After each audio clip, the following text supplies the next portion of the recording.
tulemast järjekordsesse webinari.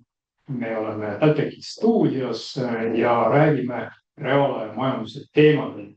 Ja seekord on meil stuudiokülaliseks härra Jaan Tort, kes esindab arhitekte PIN Arhitektid OÜ-st. Tulemast, Jaan. Ja täna räägime siis eelkõige ettevõtte vaatevinklist, mida see reaalaja majandus muudatustest kaasa toob ja kuidas neid muutusi niimoodi juhtida, et me ise sõime ei läheks. Aga kui teil on soov esitada küsimusi Jaanile või mulle, siis kindlasti kasutage chati. Chatil me oleme silma peal ja operatiivselt need küsimused lähevad meie arutelupunktideks. Aga esmalt alustaks siis sellest, et kuidas üldse ettevõtja saab aru, et on olemas mingi asi, mille nimi on reaalaja majandus. Mulle ilmselt meeldib selline tore lingvistiline pööre, mis on sinna sõnasse nagu sisse kirjutatud, on logopeedi harjutud ühtepidi, aga ta on ilus sõna. Alguses ei pruugi see mitte midagi tähendada, kui sa sellest ei tea, millest räägitakse. Seal on kokku pandud reaal, siis aeg ja majandus. Majandus on oluliselt laiem asi kui reaalaja majandus. Nendest tükkidest hakkab peas kokku, et okei, see on sama aegne või simultaanne, aga simultaanne majandus tuleks nagu väga veider sellest samad mõttemallist. Et küsimusele, et kuidas meie sellest nagu aru saame, siis me liigume kogu aeg ainult selle suunas, et kõik asjad toimuksid võimalikult samaaegselt erinevate osapoolte vahel. Ja infovahetus ise ei oleks nagu see kirjakuvi kaduma läinud aeg. Just, väga hea. Kui näidata, siis sageli eksitakse ja öeldakse reaaljamandus. Aga selliselt asi on selles mõttes tõsine, et juba 20 aastat tagasi, kui reaalaja majanduse kontseptsioon sai alguse sellest, et meil ettevõtte siseselt on vaja reaalajas saada juhtimiseks vajalikku infot, mis meie majandustegevus produtseerib järjepidevalt, siis igas ettevõttes juba paarkümmend aastat tagasi oli mingi infosüsteem olemas, kus kaudu me saime igapäevastele arvetele või mille iganes ligi ja saime oma juhtimisotsuseid teha reaalajas niimoodi, et me tuginesime infole, mis süsteemi sisestati.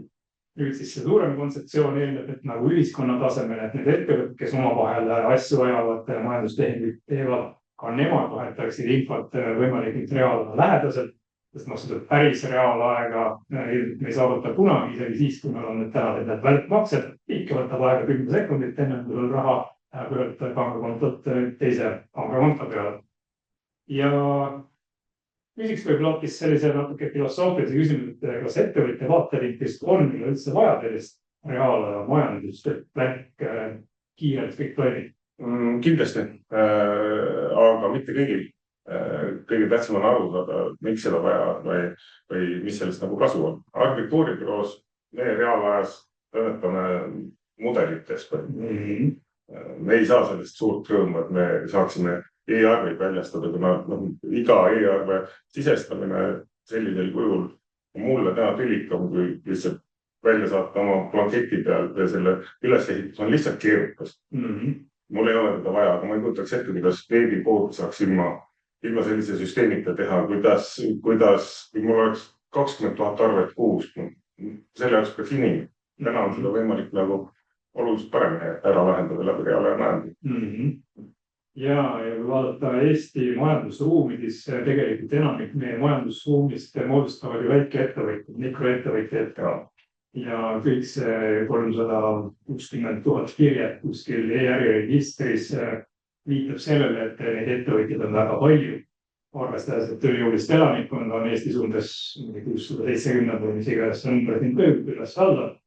Ehk siis igal teisel töövõimelisel inimesel tundub olevat vähemalt põrusfirma.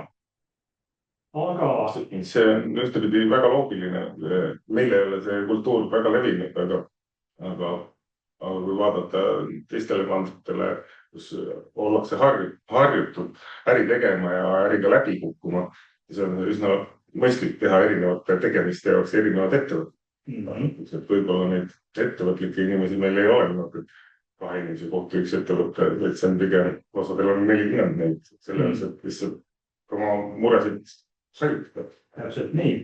Ja ega sellist päris õigest statistikat ei olegi, et kui suur on see ettevõtjate osakaal töövõimelisest elanikkonnast. Arvatakse, et see võib olla 15, paremini 25%. Ma arvan, et need numbrid on mõlemad üsna julged. Täpselt nii. Ja kui nüüd tulla selle ettevõtja vaate juurde korrales, ettevõtja ju näeb seda maastikku eelkõige läbi oma partnerite, oma klientide ja ütleme siis selle riigipoolse õigusruumi, mis sunnib teatud liidisi tegema. Ja kui ettevõtja oma majasiseselt tahab, täna vähemasti paljud ettevõtjad tahavad midagi uuendada, midagi paremaks teha, enda jaoks efektiivsemaks teha, siis kuidas sulle tundub, kas nüüd kõik ettevõtjad tegelikult on üldse sellel samal lainel? Minu arust on väga palju neid, kes vanaviisi laseme rahulikult edasi ja pole siin mingit e-arvet vaja ja nii edasi. Ma arvan, et see on poolelt kultuuriline ja poolelt seotud sellega, et mis generatsioonist kirja. Minu jaoks tunduvad muudatused juba võib-olla natuke keerukamad, et ma saan aru, kui vaja, kuidas need muudatused nagu sisse viib. Aga ma arvan, see generatsioon, kes on kasvanud üles nuttelefonide peal, saab süsteemist võib-olla hoopis teistmoodi ära, tal ei ole nii palju kõhklusi, et vahepeal telefon kukub maha või internet kaob ära või voolu pole. Ta ei ole kogenud seda. Tema jaoks on see võib-olla intuitiivselt. Täna muidugi selle salvestusteeme, siis eile oli Cloudflare maas üle maailmselt. Ja 20% maailmast enam. Täpselt nii, kõik panid seda tähele. Kui selles naine saatis mulle mingisuguse ekraanipildi, et kuule, mis värk see on, kas meil ruuter kukkus maha, Telia kukkus maha või on see küberrünnak. Vahepeal ma vaatasin pangamakseid ei liikunud ka mitte kus. Täpselt nii. Ja praktikas see näitab ka, kui haavatav tegelikult see reaalaja majanduse kontseptsiooni taristuline alus, mille peale peaks kõik toimima niimoodi, et mingit katkestusi justkui ei olegi. Mine sa tea, mis eile võis kaduma minna näiteks port C-arvil, äkki samal ajal oli teel, kui Cloudflare maha kukkus ja jõudest kohale. Ei tea seda tegelikult. Ja iseenesest, kui nende uuenduste juurde tulla, siis tegelikult on ju igasuguseid barjääre ja takistusi peale selle põlvkonna, ütleme siis kultuurilise tausta ja valmidused midagi uut võtta. Barjääriks on näiteks see, et mingid asjad maksavad, mida me oleme harjunud tasuta saama. Sama e-arve on tüüp näide, ta leiab 20 aastat, et oleks see e-arve samamoodi tasuta, nagu on e-maili saatmine, PDF-iga, küll me siis need e-arveid kasutaks. Ja ma arvan, et väga paljud on ka need, kes pelgavad mikromakseid üleüldises mõttes, sõltumata sellest, kas see summa on väike või täiesti imeväike või mida sellest saab, ta on ikkagi lisakulud. Kui sa mõtled selles maailmas, et on nagu 40 erinevat asja, mis sul väikest natuke viisi võtavad, siis 2 võini ja postmata igal pool. Täpselt nii. Ja tegelikult inimene mõtlebki ju enesekeskselt, kui meil on enamus majandusruumis jõudnud terapraksised, et sul on nii-öelda meelprikoer või tädi ja kass, kuidas iganes seda nimetada, siis tema oskab senti lugeda ikka päris täpselt. Ja sellepärast, see on tema enda tunnetuslik pool, et suures ettevõttes kulud on ilmselgelt, mida tehakse ja neid planeeritakse teistmoodi. See ei ole see, et iga kuu lõpp vaatab, et kuidas ikka täpselt peaks, vaid vaatab, kas prognoos näiteks täidib. Just. Nii et jah, see ettevõtja vaade võib olla nii ja naasugune, aga jällegi reaalajamajandusega tagasi purjetades, siis reaalajamajanduse tegelikus seisneb ju üksikutest väikestest rakendustest, mida ettevõtja jaoks antakse kas kanditud riigi poolt ette või siis tulevad partnerid, kes ütlevad, kuule, te olete edaspidi loogime teile mingisse minu e-tellimuste süsteemi, et üldse saada minu asja ja nii edasi. Ehk siis ettevõtjad pidevalt olema valmis selleks, et jälle tuleb mingi uud asi.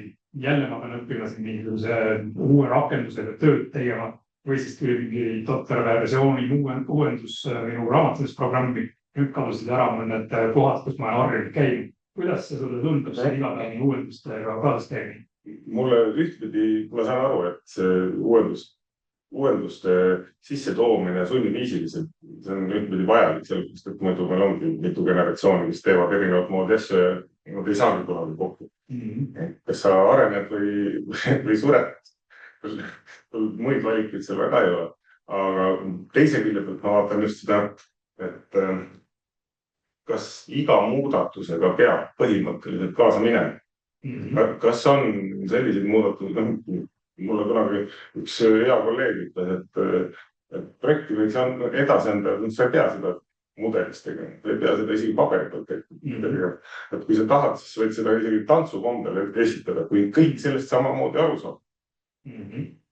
Ainus küsimus on selles, et kas kõik saavad samamoodi aru, kui samamoodi ei saa, loomulikult sa valid efektiivsema viisi alt. Mul kukkus täna telefon maha ja tulemuseks on see, et minu jaoks on justkui maailm teatud, ma ei tea, kus ma pidin olema, millises ruumis ma pidin olema. Õnneks mul oli võimalused teistmoodi nagu ühendustada, aga ma leidsin see ruum lõpuks ikkagi üles. Väga hea. Võib-olla selle just kuulsin inimesed rääksid, et on olemas juba selline põlvkond koolilapsi, kes ei oska arvutit kasutada, sest nad on ainult nutiseaduse olnud. Ja läheb kooli, hakkab arvutiklassis midagi tegema. A ja B on täiesti nagu vaja algusest peale teha. Juba selline seltskond on peale kasvanud.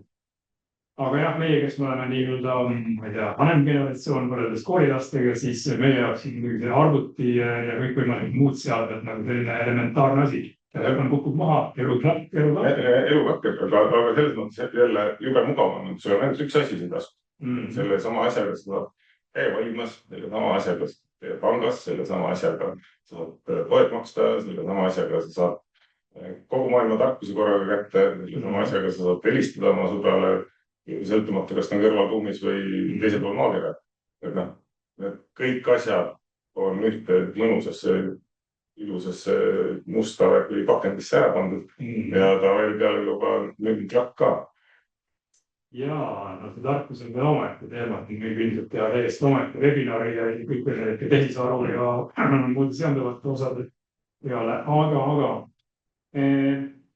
jällegi reaalaja majanduse üksikud rakendused.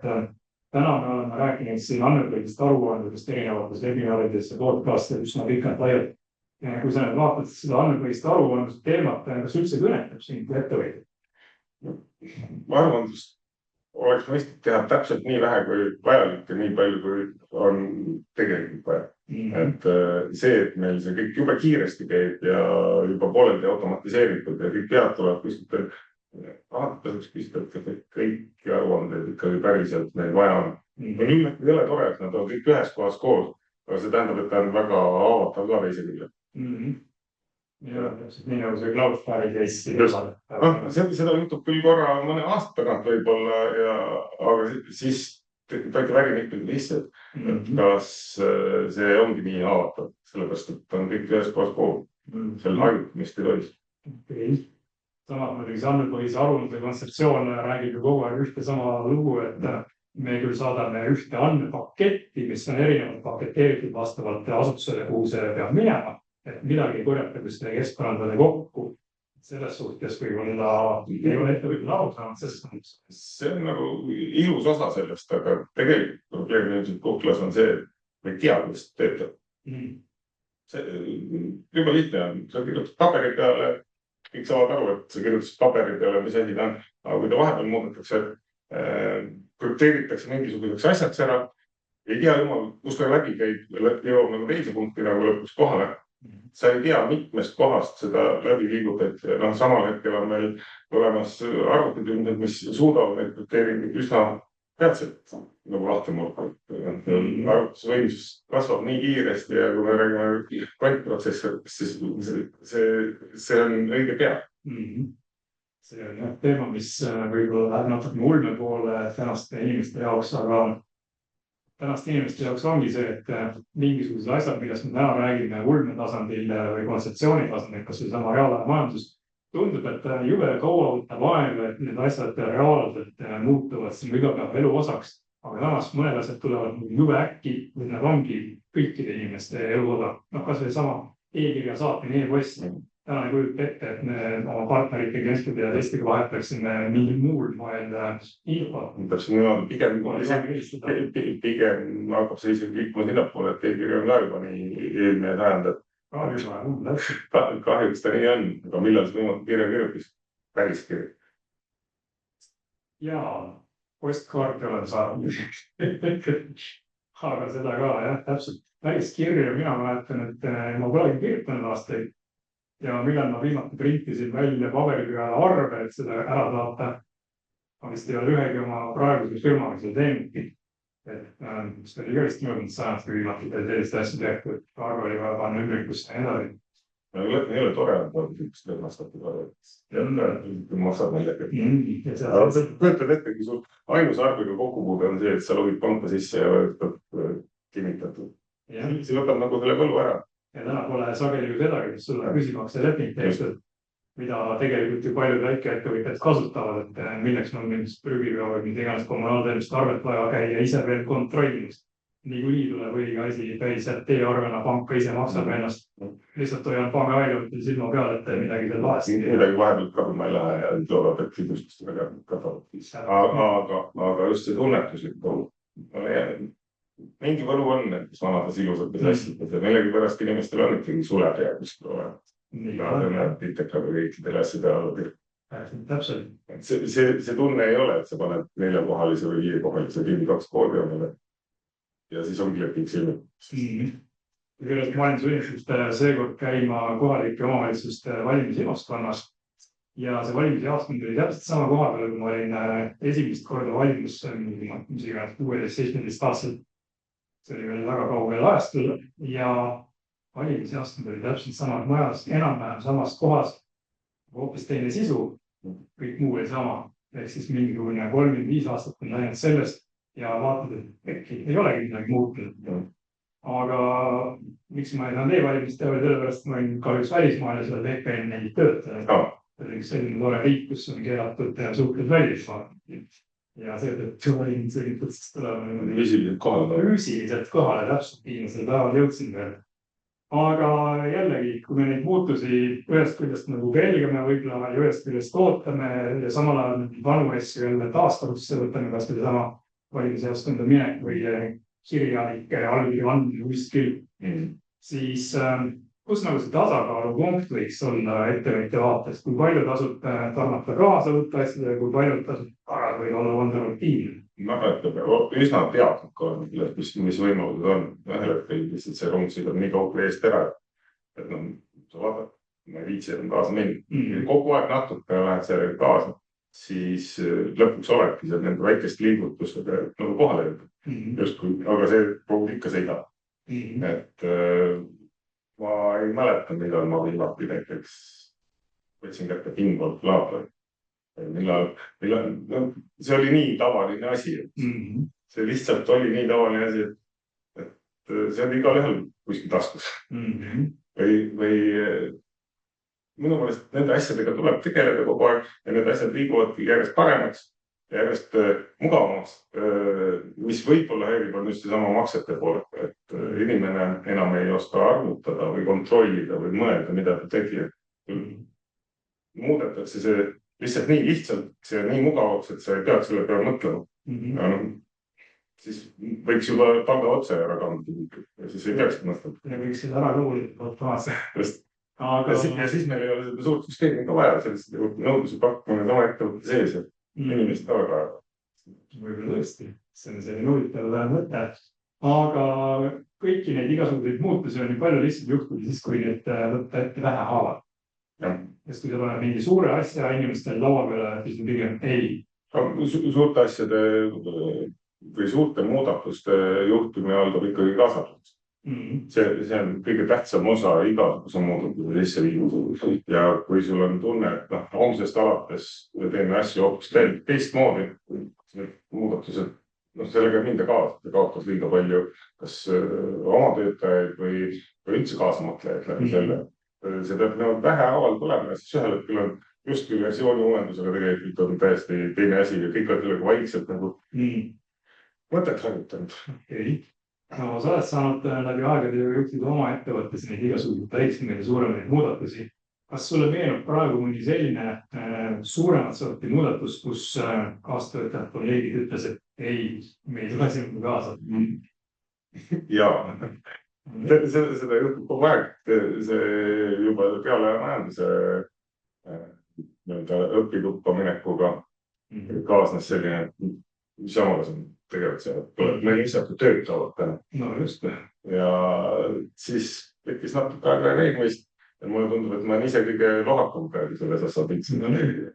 Et teised on tublimad kui mina ja nemad saavad sellist natuke rohkem kasutada, kui mina võiksin loota.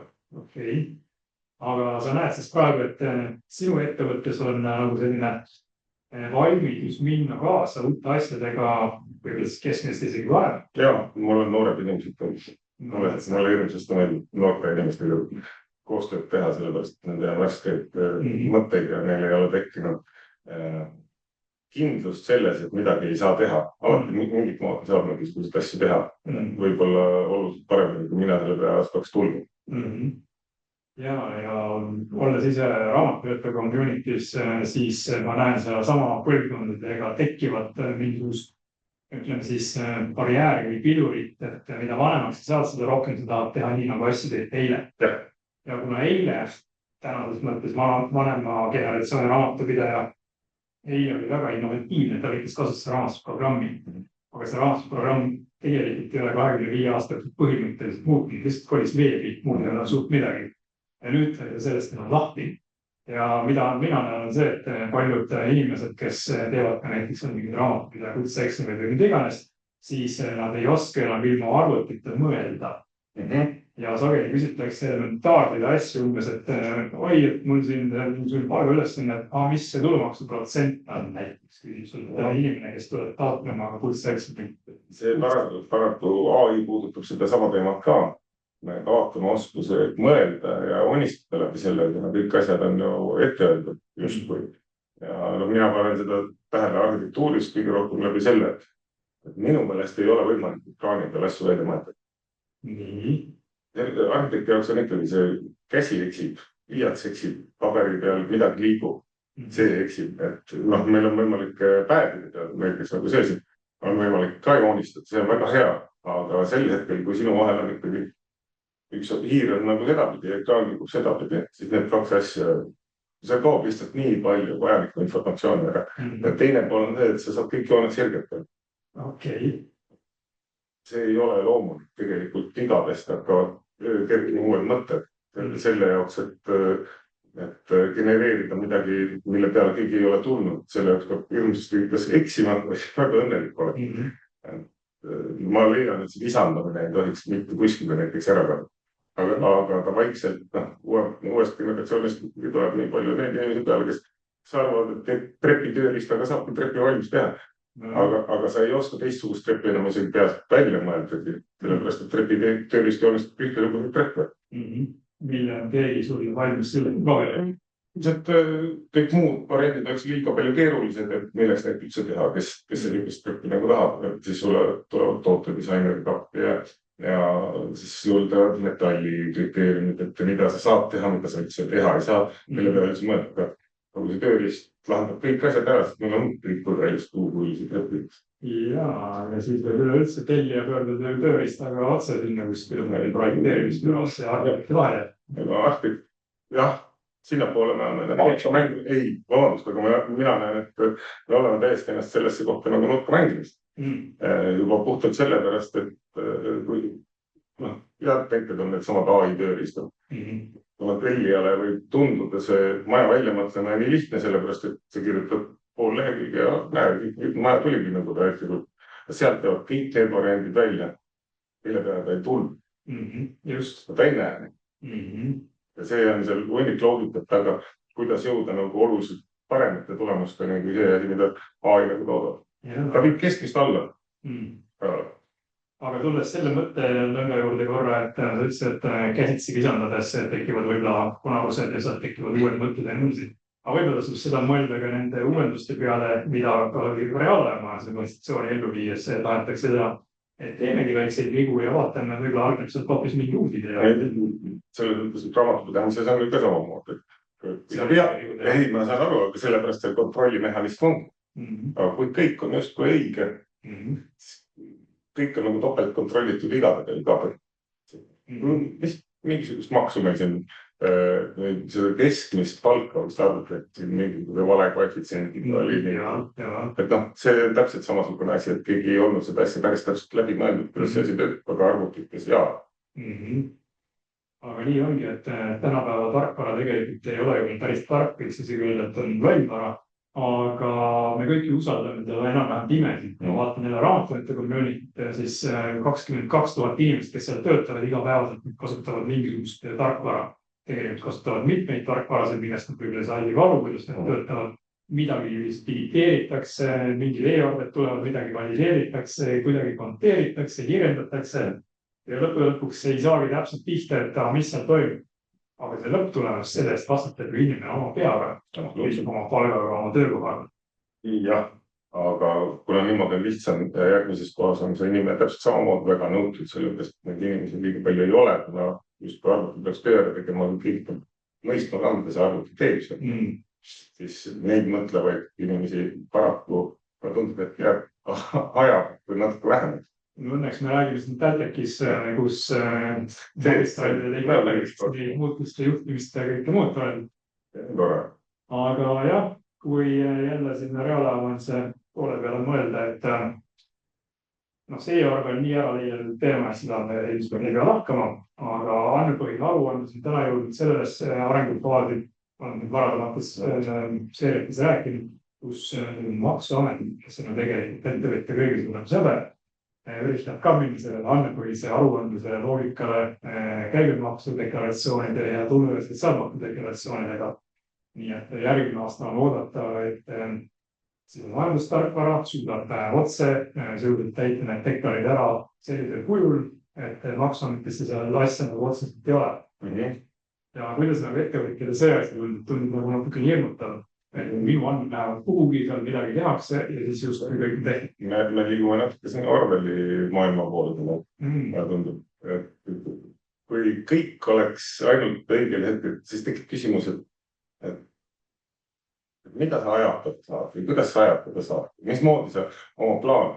Kui kõigepealt saab kõik oma maksud kätte ja pärast vaadata, kuidas ettevõtja ise hakkama, mul on see hirmutav. Ja ma ei arva, et ettevõtlusega peaks tegelema ainult sellepärast, et riigil oleks hea. No just. Ja meil on selline tore assotsiatsioon ju ka nagu Eesti väike keskmiste ettevõtjate assotsiatsioon EVE ja nemad vaatavad täpselt samamoodi kõikidele muudatustele, millega riik tuleb, et kulgeb parem võib-olla ärme targiks, ärme teelis muudest. Pole meil seda e-arve koostust vaja, pole meil mingisugust andmepõhise aruandlust koostust vaja, mida tegelikult ei ole plaanis ka, kõik jääb ka vanaviisi paralleelselt. Aga samas, nagu sa enne ütlesid, kas üldse kõik on vajalik. Ja teeme mingid tehnilisi ägedaid lahendusi, aga mida see lõpuks annab? Sa on natukene kiiremini mingisugused andmed kokku. Ma tegelikult näen suure mahu pealt seda võitu. See on ainult see koht, aga see ongi see sama leisikoer võib ettevõte, kes toob Hiinast asju ja müüb neid üle Euroopa laia. See oleks ajuvaba, et see kaup peaks siia jõudma. Keegi peaks seda siin kontrollima oma korra ja siis siit kuhugi välja saatma. Et see kaup võiks ikkagi ühest laost teise minna ja siis jõuda lõpptarbijani. Ja selle vahepeal ei peaks tegelema pika paberimäärimisega, kui seda on võimalik nagu otse ära korra. Sealt tuleb kindlasti väga suur reaalaja majanduse võit, aga ma ei tea, kas tarbimist peaks afišeerima nii hirmsasti, nagu täna nagu liitunud on. Võib-olla mitte. Aga konkreetselt sinu tegevusvaldkonnas ilmselt e-poodi ei ole? Ei, midagi on, aga see ei ole päris nagu seda tüüpi e-pood nagu võiks olla. Kõik nad on ikkagi nagu ülikonnad, et neid tuleb mugandada. E-poest sa võid küll öelda, et ma tahan tüüpist projekti osta omale, aga mis sa selle projektiga peavad, et iga muud. Lootsin midagi uut. Ehk siis see e-poodide kampaania, mis juba aastaid käinud on, Eesti e-kaubanduse liit on ausalt e-poe teemat ajanud pikka aega. Tegelikult on neid viinud ju sinna, et järjest rohkem tarbitakse võib otse öelda rämpsu. Ja see on see muutus, mida tegelikult ju väga paljud inimesed saavad aru, et päriselt meil vaja ei ole. Milleks me ületarbimist soodustama. Teisest küljest me räägime, meil on vaja majanduskasvu, meil on vaja suuremaid maksutulusid ja nii edasi. ja meil on inflatsiooni ka vaja selle jaoks, et maailm kiiremini saaks ringi pöörata. Et see on niisugune väga ilus kahe teraga nuga. Et justkui oleks vaja kellegi võidu joosta, aga ei saada aru, et joostaks iseendaga võidu. Alati tahaks natukene paremini, aga see ei pea alati naabrist paremini tahtma ja naaber ei pea alati sinust natuke paremini tahtma ja sul ei pea olema kõige viimasel asi igast asjast sellepärast, et see on just välja tulnud. Need asjad võiksid kesta. Ja, aga selleks, et nad kestaksid, peab tegelikult see asi olema ka hästi kvaliteetne, läbimõeldud ja oma kohale sobituma. Täna on ikkagi see kestvuse põhimõte on see, et ta peaks kestma järgmise mudeli tulekuni ja see, mille järgi asju kestma pannakse. Pigem pannakse teadvust sellele, et kuidas asjad vähem kestaksid kui rohkem. Täpselt nii. Ja siin on just nimelt sinu tegevusvaldkonnas, arhitektuuri valdkonnas tegelikult ju tegemist kestvustarbimisele mõeldud toodetega. Ehitame maja, siis me ei mõtle, et see maja võiks järgmise moe rõgatse 10 aastat pärast tõmbame maha teeme uue. See tundub nagu jabur. Aga kõikide mingite väiksemate asjadega, mida me igapäevaselt tarbime, tundub, et jah, me võime iga aasta vahetada nullikonda, me võime iga aasta vahetada oma läpakaid, nutikaid, mida iganes. Tegelikult pole selleks mingit sisulist vajadust. Just vajadust ei ole, pigem on see, et tahab kogu aeg midagi uut saada selleks, et ennast võimalikult hästi tunda, et see on nagu isendale pai tegemine. Ja siin me joomegi nagu selle psühholoogilise taustani, et tegelikult inimene on ju häälestatud selle peale, et ta reageerib uuele. Ta tähelepanu läheb automaatselt ära vanalt, sellepärast kui uus tuleb, siis uus saab põhimõtteliselt tema fookuspunkti endale. Ja siis vaatadki, et okei, mis see vana on juba ära tüüdanud, mis siis see on hea ja võib-olla tahaks veel kasutada, aga uus on juba parem. Ilus on kiirem. Dopamiinilapse saame, et ostan nüüd uue, ma ei tea, ülikonna läpaka, nutika auto või mida iganes. See on see asi, mis meile rõõmu pakub ja meil on valikus, kas teha koostööd trenni, osta asju või siis süüa ja hästi magada. Kuskilt see rõõmu peab kätte saama. Alati võiku pidutsemas. No täpselt nii. Kui selle muutuste juhtimise tagasi tulla, siis teades seda psühholoogilist valmidust kogu aeg uuele tähelepanu suunata ja pigem krammata sealt midagi endale ka, siis kas seda saab ka ettevõtja ära kasutada niimoodi, et see oleks ettevõtjale või ühiskonnale kasulik. Suruda läbi mingi selline uus asi, millest on tõesti palju kasu, mis selline ühe päeva kasu taotlev teenus või toode. Väga põnev küsimus. Ma ei ole sellise nurgalt selle nagu lähenenud. Ma arvan, et kindlasti on olemas, aga selle jaoks tuleb selge vajadus tekkida. Nagu ma enne sulepidest rääkisime, siis sulepea on selline asi, mille sa ostad tinteenit juurde ja sulepea peab sul nüüd lapsele ka pärandada. Erinevalt nagu kõikidest tildikatest, mis poole suvega ära kuivad. Aga selle poolest iga asi on nagu oma koha peal sellepärast, et lapsele sulepead mängimiseks, kuna sa tahad järgmine aasta ka veel töötaks. Et kestvuskaubad on pigem, ma arvan, et hästi kestvaid asju hakatakse varsti uuesti hindama. Täna on kõik asi liikunud nagu kiirmoe suunas, kõik asjad peavad nagu ruttu peale tulema, kogu aeg peab mingisugune muutus olema. Aga kui see dopamiin, võib-olla peaks insuliinipumba asemel dopamiinipumba panema käed peale, oleks ka võitlata. No just. Või just siia mingi janduriga. Aga jah, tegelikult ju mida see eraettevõtlussektor meil Eestis teeb, ta üritab ühest küljest ellu jääda. Teisest küljest otsitakse nagu vormi, et kuidas ennast teostada. Aga paljude jaoks on ju ettevõtlus tegelikult enese teostada üks formaat. Ja paljud on sunnitud ettevõtjaks tänu sellele, et meil on platvormi majandus tulemas.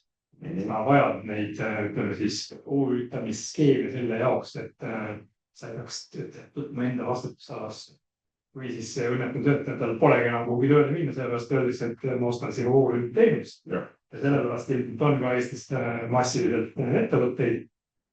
Mingi uuringu järgi vist Eestis on kõige rohkem ettevõtteid 1000 elaniku kohta maailmas. Registreeritakse 20 000 uut ettevõtet iga aasta. Nii et just kasvab. see on jälle reaalaja majanduse mõttes nagu tore, et ettevõtte tegemine on meil vist üks kõige lihtsamaid ja kiiremaid ka maailmas, ma pakuks välja. Täpselt nii. Et sul ei pea isegi oma algkapitali täna olema, juba tükk aega ei ole vaja. Üks sent formaalselt. No sul peab pangakonto hoida. Vist seda ka ei pea täna enam. Pangakonto saab teed. See koos sellega, jah, just. Nii-öelda stardikonto. Et see on ka võib-olla see, et kuna teda on nii lihtne teha, siis sellega ei kaasne nagu enda kuklas kui vastutust ja siis sa mõtled hea nime, see on nagu kunagi oli veebilehtede registreerimine käes niimoodi, kelle parem mõte tuli see rahvas kõik enda kätte. Hea ettevõtte nimega saab ka võib-olla olekus raha teha, et kui sul on selle sees sõna Plaza või 24 või midagi sellist. Just. Käeselt ei ole täna 24. Aga jah, põhimõtteliselt see nii on. Kõikvõimalikud digipöörded, me oleme ju tegelikult päris kaua olnud ettevõtluses ja mina isiklikult olen aastase võib-olla isegi 40 aastat, kui ma olen nii-öelda digipöördeid näinud. Tegelikult digipöörded see on selles mõttes pöörde. On pigem ju mingisuguse pikaajalise protsessi tulemusena tekkinud uute võimaluste järk-järgulised rakendamised. See pole ju mingi pööramine või millegi teistpidi, teistpidi olema panemine. Pööre on hästi ilus sõna, revolutsioon oleks hoopis midagi enamat. Aga see on pigem on ta siuke pidev, see ilus sõna hästi keeles oli peenhäälestamine. Suunaga selle poole, et kõik asjad liiguksid natukene liberamalt, natukene paremini ja tegelikult ma ei ole aru saanud, kas selle jaoks, et oleks ka natukene parem ülevaade või kontroll. Mulle tundub, et sellest pigem hakatakse nagu lahti liikuma. Iga mees oma asja eest ja vastutus, nagu me enne peaksime ka samamoodi. Hüütamine kaotab sellega täpselt samamoodi. Lõpuks mul võib-olla ei olegi arhitektuuribüroo arhitekt. Ma olen toredaid lepinguid ja võib-olla ühine kogujuhtimisteist, midagi sellist. Aga tegelikult arhitektuuri poole peal on kõige keerulisem panna üldse see meeskond kokku, kes omavahel suurepäraselt klapib. Kuna seal individualismiga see teeb eramaja, edasi kaugemale läheb ikka väga raskeks. Peab olema tiim seljaga. Jah, ja kui mõeldagi nii, et päris ettevõtted, need suured korporatsioonid, mis on võib-olla kestnud juba aastasadu, stiilis Nokia sajandist või maailma vanim ettevõtte vist on Jaapanist pärit, mis on Tesla-ajast saati töötanud. Kas see ei olnud mingi uudis, et see nüüd lõpetas töö? No, aga vähemasti pool aastatuhandet toimis. Siis ettevõtlus kui selline suuremas mastaabis eeldabki ju inimeste koos töötamist. Ja kui sa suudad koos mingisuguse asja teha, mida mitte ükski inimene üksikuna ei suudaks teha, siis tegelikult need suured ettevõtted ju ei ole midagi muud teinud oma digipöörde mõttes, et nad üritavad seda koostööd efektiivistada järjest rohkem, ütleme siis inimesest, võib-olla ilus ei ole sõna välja pressida, aga nagu see võib tühjaks pilistada, aga panna see inimene selles koostöövõtmes endast andma parim. Ja tegema seda, mida ta kõige paremini oskab. Täpselt. Aga sellega kaasneb ka ühtpidi nüristumine ja sellega tekib ka see, et inimene ei ole oma tööga väga rahul sellepärast, mis võtab peast ära loomingu järgi, et masin. Ja masin teeb neid asju alati kiirelt. Ja sinnapoole me liigume ka vaikselt. Ühel hetkel me saame aru, et meil ei ole väga palju mõtlevat töötajat ja ka mitte mõtlevat töötajat. Kedagi vaja, kes oskab neid nagu kokku panna omavahel, neid kahte masinat, kes üks mõtleb ja teine töötab, aga keegi tuleb omaleid küsimusi. Okei. Millise rolli sa ise ennast paneksid oma ettevõttes, kas nii-öelda keskma roll või? Ma arvan, et ma otsin alati seda, milles inimene kõige parem on.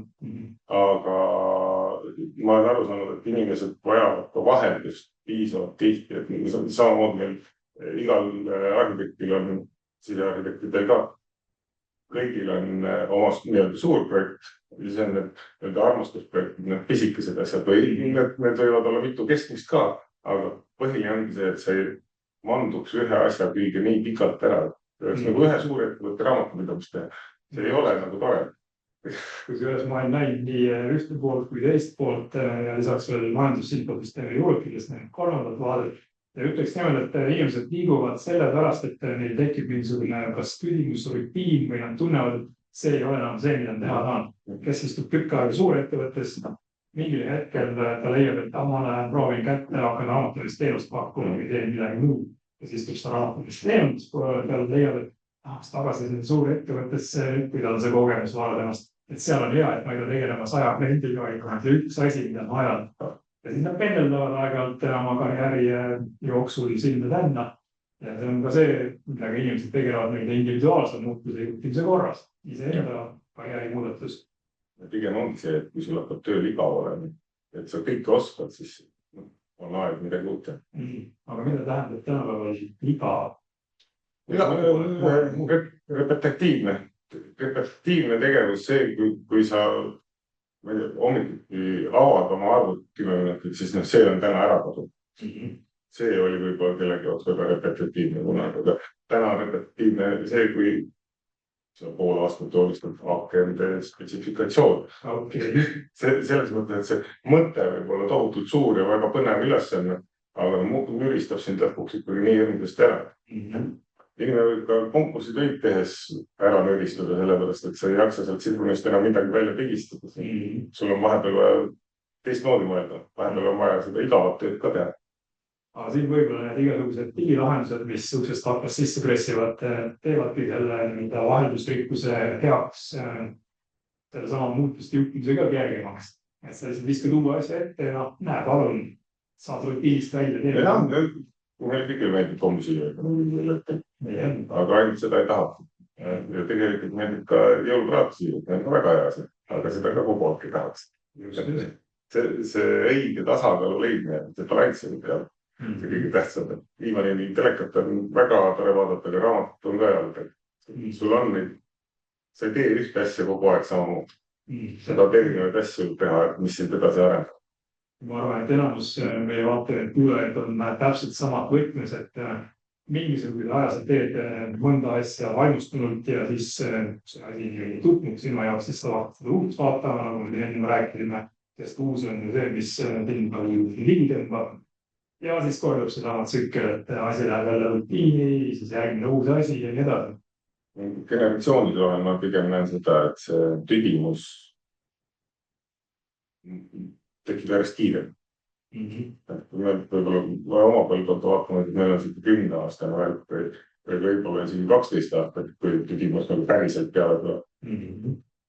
Ma näen täna keskmine töökoht on 3-4 aasta käik juba minema, kus sa tahad kindlasti juba midagi muuta. Võin omast kogemusest öelda, et oma raamatamajandusettevõttes on läbi käinud viimase 8 aasta jooksul mitukümmend inimest ja kõige kauem püsis üks inimene palju 7 aastat. Siis ta ka läks lõpuks ära, sest ta sai aktiivselt ilmanud. Nii et selles mõttes peab olema hästi, selle muutuste juhtimisega hästi ettevaatlik, et kuidas sa neid inimesi nagu tahad enda juures hoida, kuidas sa peab neid enda juures hoida, või tõesti ei pea. Ja võib-olla muutuse juhtimine võib olla inimese vahel. See on vahetavahel palju lihtsam viis neid moodi oma ettevõtet kaasajastada. Aga kas see on õige? Pigem on see, et sa vaatad, et sinu tiim jookseb sinuga samas tempos, sul ei ole väga kahjulik, kui keegi jube palju kiiremini jookseb ja kedagi peab kogu järgi vedada, siis on ta täpselt samamoodi. Nii on. Aga jah, nii, et paljud inimesed on ikkagi töövõitja positsioonis ja nende jaoks on sisuliselt see muutus üks asi, mis tuleb nüüd ülevalt poolt peale. Väga sageli see töövõitja on sellepärast töövõitja, et ta ei ole ettevõtlik inimene, mis tähendab, et ta tahabki, et talle öeldakse, et nüüd lähme ja hakkame tegema, ma ei tea, andmepõhist aruandlust raamatupidamisest, nüüd hakkame mingisugused e-arveid siin kasutama müügi poole peal ja nii edasi. Talle tuleb öelda ja ta ootabki teda, et tooge see muutus minuni, siis ma võib-olla vaatan, kas see mulle meeldib või mitte. Ja, aga see mängval kasutusest. See sama, millest me enne rääkisime ka korraks. Et inimesed armastavad muutusi, kui nad on saanud ise neid muutusi välja teha. Aga kui see kogu aeg ülevalt poolt peale pressitud muutus on, siis esiteks palju vähem inimesi tuleb see kaasa, aga sa saad ka vastuhoogu. ja Et see ei ole isegi mitte neutraalne, vaid see pigem on negatiivne pool nagu suurem. see võib olla küll, jah. Aga jah, digilahendused on tänapäeval üks selline, ütleme siis muutuste valdkond, mis paratamatult kõiki ettevõtjaid puudutab ja sa ei saa lihtsalt sellest tehnoloogilist revolutsioonist kuidagi kõrvale astuda. Põhimõtteliselt võid teha mingisugust erapraktilist stiilis, olen joogaõpetaja oma OÜ-töös, ma neid teinud, aga see on ka kõik niipea, kui sa hakkad midagi rohkemat tegema, kui sul juba seal kolmekesti koos vaja midagi teha, siis ilmselt sa ei pääse nendest tehnoloogilistest vidinutest, mis juhivad sinu koostööd.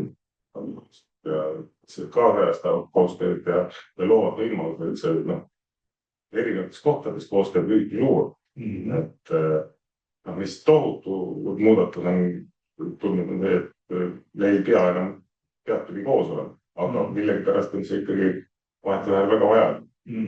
Päris ilma selleta ei saa, aga 80% ajast võiks täiesti vabalt oma ette kuskil teises külakeses isegi oma asja. Et seda ei ole nagu enam niivõrd vaja, kuigi ta on ikkagi oluline osa. Ta on nagu hübriidauto. Hübriidauto, see on omapärane mõte. Aga mul jällegi oma praktikast raamatavas ettevõttes töötavad inimesed, kes on saarlased ja nende kodukoht asubki seal kuskil saare peal ja käivad Tallinnas täpselt siis, kui vaja on, aga mitte tihemini kui võib-olla paar korda kuus, võib-olla käib ütleme nädalas. Lennuliiklus on meil saarega väga hea, aga praktikas ei ole vaja ju sundida seda inimest, et ta nüüd peab tingimata istuma mul siin kuskil keskkontoris ja siis iga hommik käima koos palgudel või mida iganes need jatnalasid seal lava ajal tegid. Aga põhimõtteliselt peab olema see nii-öelda vaimne koostöö, vaimne side kogu aeg olema. Ja abi peab kogu aeg olema küll, et kui sul on vaja nõutada, siis see peab toimuma reaalajas. Täpselt nii. Et kui sul on saatlased, saadaksid selle meili ja vastust oleks järgmine päev, siis kas jääb tegemata, tegeleb juba nii mitme muu asjaga, et see probleem vaikub kuhugi ära ja siis ei tegeleta selle. See pigem ongi see nii-öelda ühise virtuaalse ruumi loom sinna vahele või see on telefoniga kõnelenud ka päris palju asju sellel tasemel ära, aga see ühine nii-öelda mõtteruum on võib-olla õige sõna. Et mina näen, et tulevik võiks isegi hakata sinnapoole vaatama, et meil on VR-prillidega võimalik nagu samas koosolekuruumis täna viita. See tunne ei ole veel õigeks. Aga me liigume sinnapoole.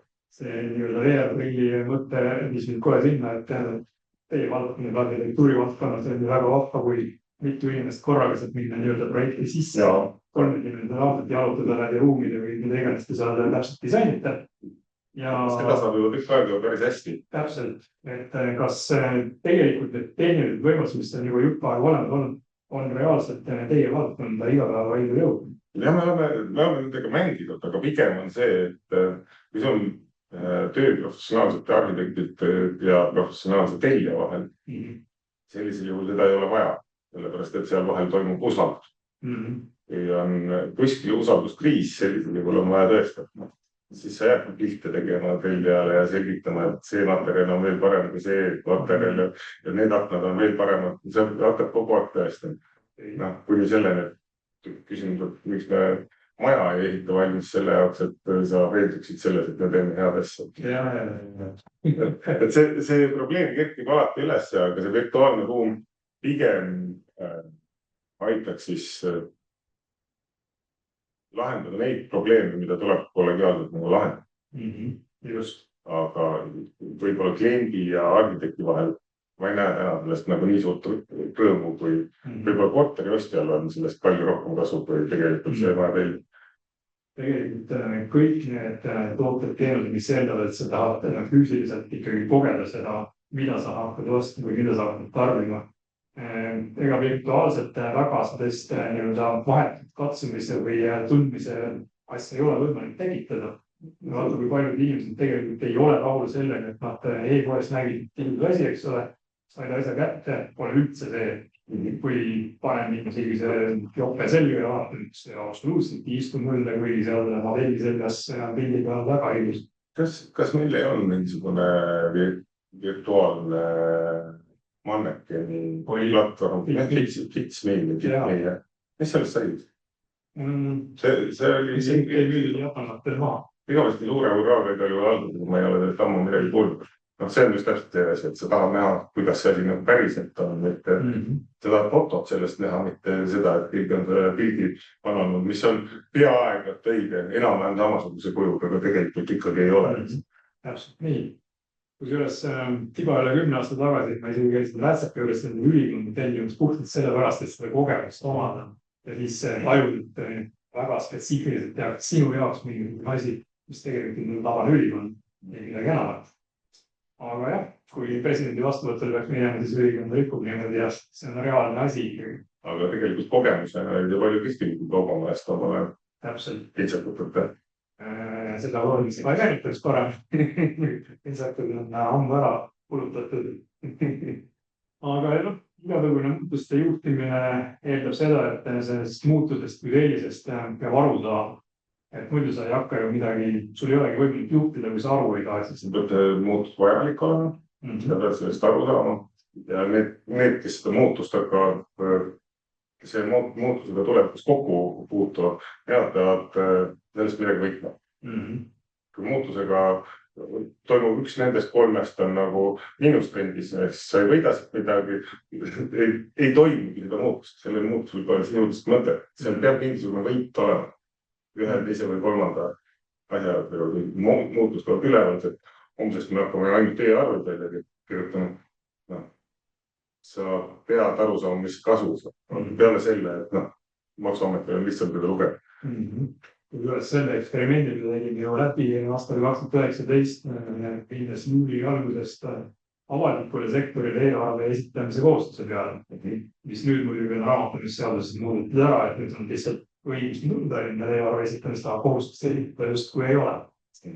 Aga praktikas tähendab see seda, et 2019. aastal terve rida ettevõtjaid alguses tõesti hirmutavad kisa, et kuidas ma seda teen, teie arvet või kuulnudki sellest, et kuskil saab midagi teha tasuta, aga nad õppisid seda ära ja tänaseks pidi olema umbes suurusjärk 80 000 ettevõtet, kes reaalselt on teinud või suudavad teha eelarve, aga praktiliselt vastuvõtjaid on mingisugune 18 000.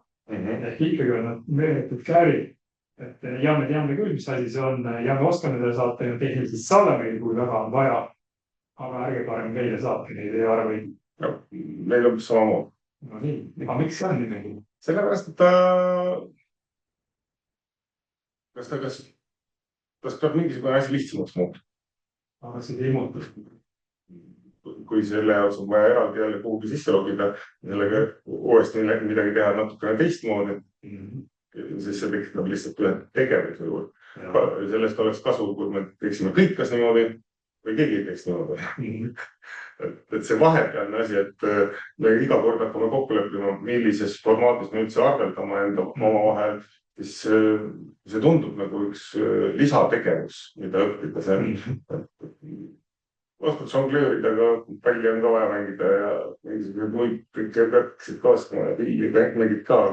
Aga tulemus on sama, töö on sama, tulemus on ka ikka sama. Mis seal vahepeal on. Rahandusministeeriumi tõlgendus eelarve ütleme siis õiguses seda nõuda on selline, et kui sa oled ERR-registris ennast pannud eelarve vastuvõitjaks, siis ettevõte on avaldanud tahe. Ja kõik peaksid käima ERR-registris vaatanud ennem, kui saab arvet saatma, et kas on see tahe avaldanud või mitte. See on pole uudis. Täna on enamus suuremaid majandustarkvaid selle automaatika õnneks ära teinud. Ehk hakkad arvet välja kirjutama, siis automaatselt kirjub mingisugune eelarve nupp. Nii et sellest suhtes isegi hästi. Aga jah, tahet on avaldatud läbi äriregistri. Tegelikult igast registreid, kus peaks minema midagi vaatama, on ju Eestis täna päris palju.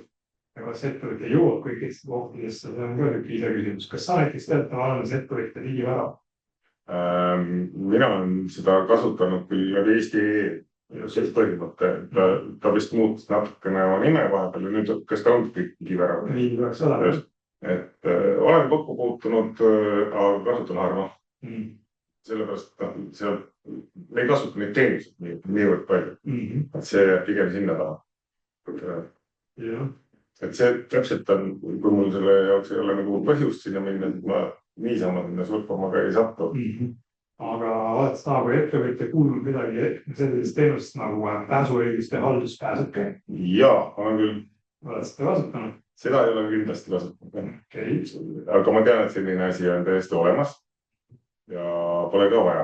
Siin võib-olla ongi hea illustratsioon selle koha pealt, et riik teeb hästi palju toredaid e-teenuseid, aga kui palju neid päriselt tegelikus elus kasutatakse, see on selline suur küsimärk. Ma arvan, et kindlasti kellegi jaoks on väga-väga vaja.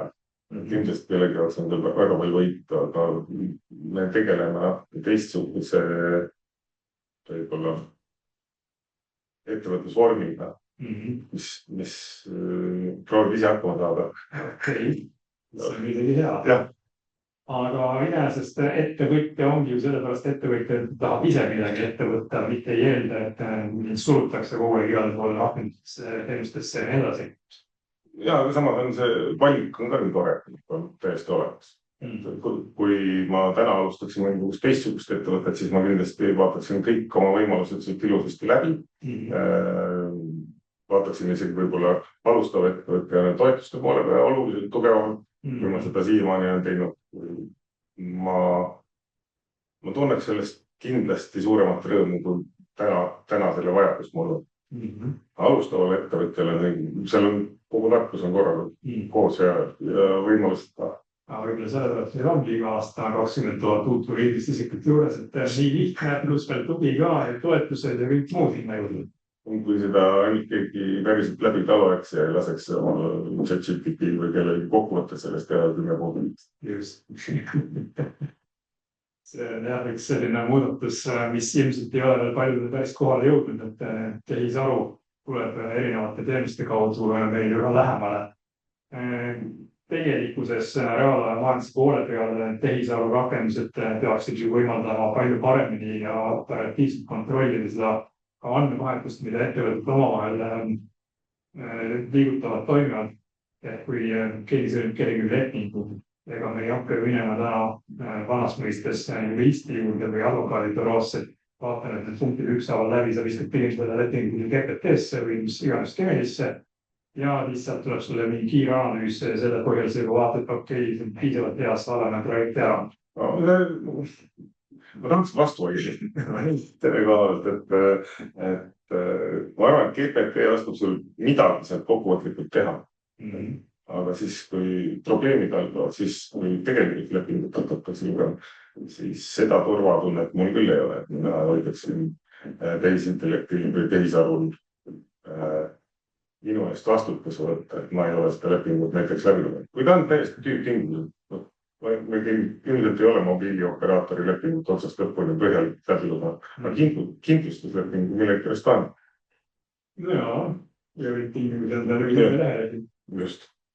Selle koha pealt kokkuvõte on hea, aga kui sa tead, et sa läheb läbi rääkima, siis see peab ikka enda peast olema. Muidu me saame 2 aastat Gemini ja GPT saame omavahel nagu läbi rääkida. Mida reaalselt ongi ju tehtud. See annab lõbusaid tulemusi ka. Aga reaalaja majandusse ma näen väga selgelt, et AI on mitte sisse tunginud, vaid ta on seal lausa vajalik. Selle jaoks, et see annab lisavaatenurki. Me ei oskagi võib-olla seda võimalust nii hästi ära kasutada, mis on tegelikult neid lootma. Jaa, no raamatuinimese poole peal jällegi on see AI oma olemuselt toonud juba aastakümneid digiteerimise rakenduste sees. Ehk siis tuvastatakse, mis seal arve peal kirjas on ja tuvastatakse päris hästi. Samas muidugi, kui on üle mindud PDF arvete peale, siis PDF-is ei pea enam otseselt lugema graafiliselt välja, et mida on just hübriidid sinna PDF-i, vaid sa loed neid andmeid. Mida on oluliselt kerge interpreteerida. Selles suhtes see AI on taustal tiksunud juba tükk aega. aga jah, kui mõelda selle suure muudatuse peale, mida kogu aeg räägitakse, et AI võtab meil töökohad ära ja mida iganes, siis tegelikult ma oma raamatupidamissektoris seda ei näe, kas sa arhitektuuri või oma valdkonna poole peal näed, et AI tuleks ja ohustaks sind, et teile oleks edapidi tellima AI-st kõike seda, mida ta seal teeb. ei, selle koha pealt ta ei ohustanud, aga mida ma näen, on see, et see viib võib-olla just alguses rääkisime, et see viib keskmistaset igal juhul allapoole. See viib tellija keskmistaset allapoole, sellepärast ta arvab, et kõik asjad näevadki sellised välja nagu AI nagu loob. Ja ta võib arhitekti keskmistaset all, sellepärast, et arhitekt ei mängi ka nii palju neid asju. Ta viib kõikide eriosade keskmistaset alla, kuna nad ei pea enam nii palju mõtlema, sellepärast keegi kontrollib mingisuguse asja kuskil ära, küll välja tuleb. Et see võit on ajaline, aga kaotus on nii-öelda arengi.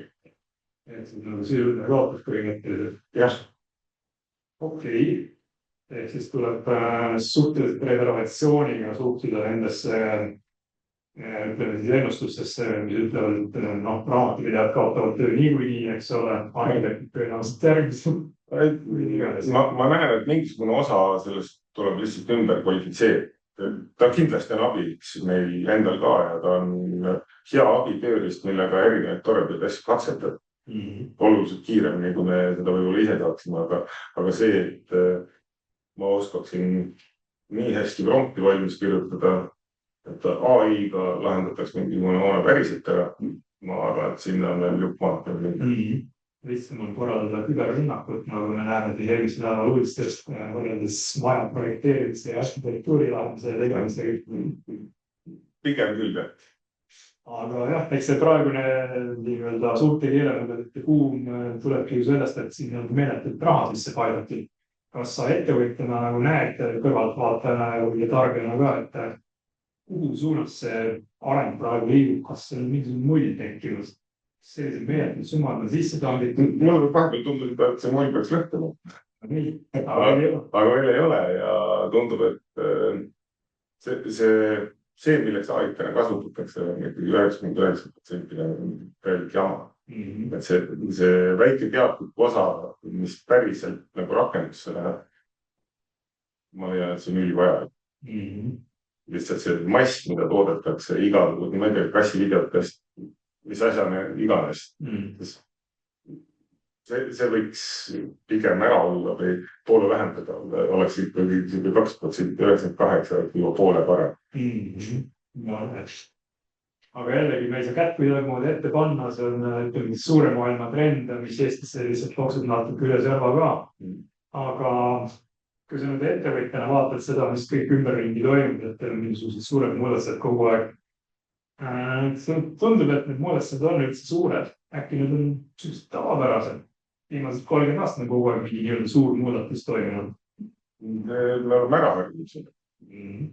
Suur muudatus läheb kogu aeg järjest kiiremaks muudatud. Et muutused toimuvad ju, meil ei toimu võib-olla disainis nii palju muutusi, aga tegelikult arvutitehnoloogia lendab ikkagi nii palju kiiremini iga aasta võrreldes eelmisega, et meil on tekkinud võime kohaneda sellega, et asjad muutuvad. Ja kui me siin räigeid näiteid vaatame, siis meil on Ukraina sõda, mis toimub praegu absoluutselt teistmoodi võrreldes sellega, mismoodi näiteks 5 aastat tagasi sõid rohemajandust, raketid ja nii edasi. Ehk siis kujutad sa ette seda, et Eesti asudes sisuliselt idapiiril mingil hetkel võib samamoodi sattuda rünnaku alla ja peab olema selleks jamaks valmis. Me kindlasti ei ole selleks jamaks valmis, aga see tõenäoliselt on kindlasti olemas. Et see jama võib juhtuda. Ma arvan, et see jama korraldatakse nagu teistmoodi ja me senikaua ei saa sellest aru, kui päriselt see juhtuma peab. Hübriidsõda käib juba kogu aeg. No just. Selles mõttes me kindlasti ei ole olemas. No. Neil lihtsalt ei ole nii palju inimesi, nii palju ressurssi, nii palju võimetust vaja nii palju tavalisele. Ja siis tegelikult me loome sellist, võib-olla isegi natukene illusoorselt digiühiskonda, sellist digiökosüsteemi kuskile päris maailma väga ohtliku serva peale. Ja see kõik, mida me täna teinud oleme, kõik see digipööre, kõik need muudatused, mis on hästi positiivsed, kõik see, ütleme siis ettevõtluskeskkond, mis 35 enam aasta jooksul loodud on, see kõik peaaegu kokku kuulub. Jah ja ei teisipidi. See, et me enam ei ole nii väga asukohapõhised, annab hoopis teistsugused laiemaid võimalusi. See, kui kuskil on nagu keeruline parasjagu, tähendab, et asukoht ei võiks tal kuskil mujal. See ei või hetk. Mis tähendab seda, et kui meil siin on see e-residentide projekt tiksunud ka mõnda aega, siis me võime teada Eesti e-riigi päriselt, mis füüsiliselt ongi kuskil mujal. See kõlab kentsakalt, aga mulle tundub, et me vaikselt sinnapoole juba läbi e-residentsusega natuke liikusime. Ma ei ole kindel, kas e-residendiks päris ilma oma kohaletulekuta on võimalik saada, aga vist on. Selle kohta on minu arust nüüd ettedõlsime küll. Aga ütleme nii, et varimajanduse külje pealt vaadates, siis meil on õnneks rahapesu tõkestamise asutuse olemas, mis on väga efektiivselt kinni pannud musta krüptoäri ja nii edasi. Väga kartma ka ei pea. Pigem on jah, selline muutuste juhtimine ka valmisolek kogu seltskonna kõikide inimeste poole pealt, kas me üldse, ütleme siis, oleme valmis väga suurteks muudatusteks. Me oleme tõenäoliselt valmis selleks, et kogu aeg midagi muutub, järjest kiiremini muutub, aga väga suureks muudatuseks, nagu sa ütled, me ju valmis ei ole. Ja ikkagi see on veel selline räigelt füüsiline ala. Selleks me nagunii ei ole täna valmis või isegi kui me teeme nägu, et me valmis, siis inimesed ikka selle jaoks ei ole valmis. Samamoodi on igasuguseks ettevõtte muudatuse mõttes ka probleem, et kui tuleb, et homsest me hakkame kõike hoopis tagurpidi tegema ja see on ju kunagi enam võimalik niimoodi teha, nagu me oleme teinud. Kõigi jaoks ongi see nii šokk, et kõik jooksevad, nagu peate ka laiali. Sa pead seda suutma kuidagi ohjata. Kui meenutada meie vabariigi taasiseseisvumise aega, siis kui palju meil oli ettevõtteid umbes aastal 1991? Ma ei oska aru. Alla 5000. Ma oleks pakkunud alla 10 000, aga midagi sellist. Ja enamus rahvast oli kuskil tööl. Ja nüüd me vaatame, et meil on 360 000 kirjat äriregistris, rahvast on ka kuskil justkui tööl, aga me oleme selle ajaga tegelikult teinud tohutult palju sellist, ütleme, tulevikku suunatud tööd ja praegu teeme selle sama tööd edasi, kas või selle sama reaalajamajanduse kontseptsiooniga, et järgmine 35 aastat läheks kuidagi veel kiiremini, veel paremini, veel uhkemalt, et see digi-Eesti, e-Eesti päriselt nagu saaks nii-öelda suureks. Nagu Taavi Kott ütles, et saame e-residentide pakkumisega 10 korda suuremaks, kui me tegelikult füüsiliselt oleme. Sul ei teki kunagi umbes 10 miljonit eestlast, aga sul võib olla 10 miljonit Eesti kodanikku, kes on kõik siin seotud selle digiökosüsteemiga, mille me oleme just nimelt spetsiaalselt loonud. Et see on võib-olla see asi ikkagi, kui ka reaalajamajandus annab oma tugeva panuse, et sa võid olla ala Uus-Meremaa kodanik, aga ajada Euroopa asju läbi e-Eesti. Just see tekitab seda suurem võimalikuks olemise olukordus. Sa tajud ennast just kui palju suurem. Sul on võimalik kõikidega korraga samaaegselt läbida. Sul ei ole oluline tema asukoht, et see, või kui mõtled, et ei isegi samast keelest täna rääk. Te ei pea isegi keeltest isegi üksteisest aru saada. See töötab väga hästi täna. Ja see töötab väga ajas. Meil ei ole vaja tõlki sinna enam kuskil vahel. Me võime rääkida oma emakeeles ja see tõlgitakse automaatselt ümber. Täna vist isegi 1600 erinevat keelt. Just. Ja see läheb järjest paremaks ja ta läheb iga poole aastaga 2 korda paremaks vähemalt võrreldes sellega, mis ta oli. See on võimalus. Ja ühel hetkel tuleb ainult loota, et eesti keel on piisavalt tugev ja püsiv, et seda viitsitakse edasi kanda. Ja nad on ilus keel, nagu reaalajamajandus. Jaa, umbes nii. aga iseenesest seesama reaalaja majanduse kontseptsioon, kui nüüd eestlased seda asja on siin reaalselt katsetanud, mõned asjad tööle saanud, mõned asjad kohe hakkavad rakenduma, siis seda kontseptsiooni läbi selle e-residentsuse ideoloogia saabki ju laiendada 10 miljonile inimesele, kes tahavad olla osa sellest digiökosüsteemist ja samal ajal neid teenuseid, mida reaalselt füüsiliselt on vaja osutada, saab ka e-residenti osutada minu poolest Austraalias või Argentiinas. See on see, mille poole me peaksime ju püüdma, kui me oma demograafiaga seda ise ei suuda teha. Mis tähendab, et see reaalaja majanduse kontseptsioon iseenesest tulebki Eesti peal nii-öelda läbi katsetada. Siin on juba ammust aega räägitud, et Eesti on selline mõnus väikene polügoon, kus katsetame ID-kaarte ja e-valimisi ja mida iganes. Aga ma arvan, et see tõid väga head näited, kindlasti on neid näiteid, mis meil on väga kohetasti ka põrunud. Aga see ongi mõnus pigem kiiresti kaasamõtlev arenev keskkond testimiseks, millega siis natuke laiemalt edasi. Või siis väga kiiresti, väga suuresti. Ja veelal kombel sageli mingites üksikutes valdkondades tundub, et Eesti on õudselt maha jäänud. Et kuskil ala e-tervise valdkond, kuskil Taunis on palju paremini asi arendatud välja, kui siin Eestis seda ainult nagu just räägitakse e-tervisest. Keskmisena ma arvan, et ka eesmärgist.